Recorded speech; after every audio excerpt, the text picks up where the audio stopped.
Stigma, style, ovary, sepals, petals, anther, stigma, ये सबके functions क्या होते हैं? कभी समझ नहीं आता होगा राइट कि सेक्सुअल रिप्रोडक्शन इन प्लांट्स के अंदर हम कैसे पढ़ते हैं, रिप्रोडक्शन इन प्लांट्स हम कैसे क्या चीज क्या क्या पढ़ते हैं। So hello everyone, this is Nikita Bhati. आज हम देखेंगे सेक्सुअल रिप्रोडक्शन इन प्लांट्स, यानी कि फ्लावर्स के अंदर। सबसे पहले फ्लावर्स क्या होते हैं? एक रिप्रोडक्टिव ऑर्गन होता है जो हमारे किसका होता है? प्लांट्स का होता है। अब इसके कितने पार्ट होते हैं, उनका क्या क्या काम होता है? सबसे पहले हमारे पास आते हैं सेपल्स। सेपल्स क्या होते हैं? सेपल ग्रीन कलर के होते हैं जो हमारे फ्लावर्स की जो बर्ड होती है ना, वो उसे प्रोटेक्ट करते हैं।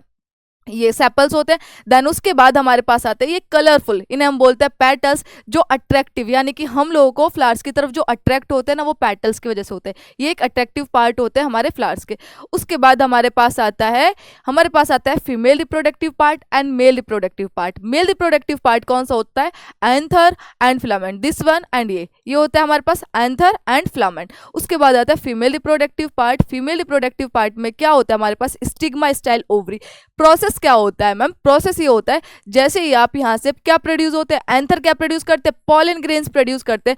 वो पॉलन ग्रेन्स, ये हमारे पास जो फिलामेंट होता है ना, ये एक स्टिक होती है जो एंथर को सिर्फ सपोर्ट करती है। इसका इतना ही काम होता है। उसके बाद ये पॉलन ग्रेन्स कौन? स्टिग्मा रिसीव करती है। स्टिग्मा कैसा नेचर होता है? स्टिग्मा का स्टिकी इन नेचर होता है। ये पॉलन ग्रेन्स को रिसीव करती है और जो स्टाइल होती है हमारे पास, ये इसे सपोर्ट करती है और इसके थ्रू ये पॉलन ग्रेन्स हमारे कहाँ जाते हैं? ओवरी के पास जाते हैं। Stigma, style, ovary. ओवरी के पास वो पॉलन ग्रेन्स आते हैं और वहाँ पे क्या होता है? फर्टिलाइजेशन होता है। इस प्रोसेस को हम क्या बोलते हैं? तब हमारे पॉलन ग्रेन्स, यानी कि कहाँ से?